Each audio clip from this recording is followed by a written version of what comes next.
নমস্কার বন্ধুরা, আপনারা দেখছেন পিবি নিউজ পয়েন্ট। এই মুহূর্তে গুরুত্বপূর্ণ আপডেট। সরকারি চাকরি প্রার্থীদের জন্য বড় খবর। 3 জুনের মধ্যে রাজ্যের সব শূন্য পদে রিপোর্ট চাইও নবান্ন। তো বন্ধুরা, ভিডিওটি শুরু করার আগে নতুন হয়ে থাকে অবশ্যই চ্যানেলটিকে সাবস্ক্রাইব করে ঘন্টি চিহ্নটা বাজিয়ে পাশে থাকবেন সবার আগে সর্বপ্রথম নোটিফিকেশন পাওয়ার জন্য।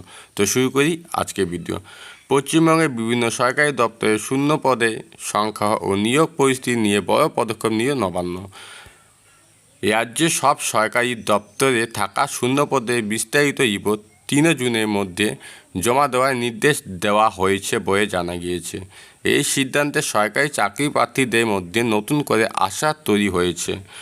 সূত্রের খবর, দীর্ঘদিন ধরে বিভিন্ন দপ্তরে কর্মী সংকট ও শূন্য পদের বিষয়টি নিয়ে আলোচনা চলছিল।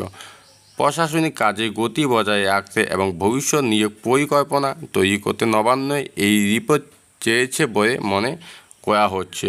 নির্দেশ অনুযায়ী প্রতিটি দপ্তরকে তাদের বর্তমান শূন্য পদের সংখ্যা, অনুমোদিত পদের সংখ্যা এবং নিয়োগ সংক্রান্ত অবস্থান পূর্ণাঙ্গ তথ্য জমা দিতে বলা হয়েছে।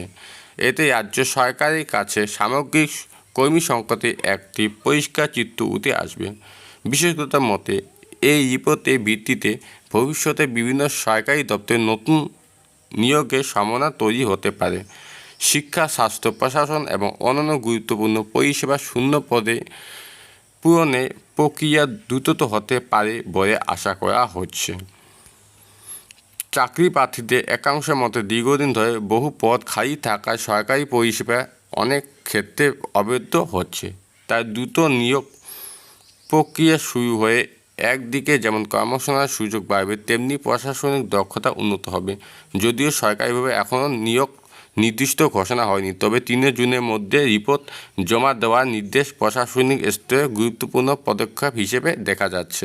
সব মিলিয়ে রাজ্যের সব সরকারি শূন্য পদে রিপোর্ট চেয়ে নবান্নয় এই সিদ্ধান্ত চাকরি প্রার্থীদের ও প্রশাসনিক মহলে বড় আলোচনায় বিষয় হয়ে উঠেছে। এখন নজরে থাকবে রিপোর্ট জমায় পরবর্তী সরকারি পদক্ষেপের দিক।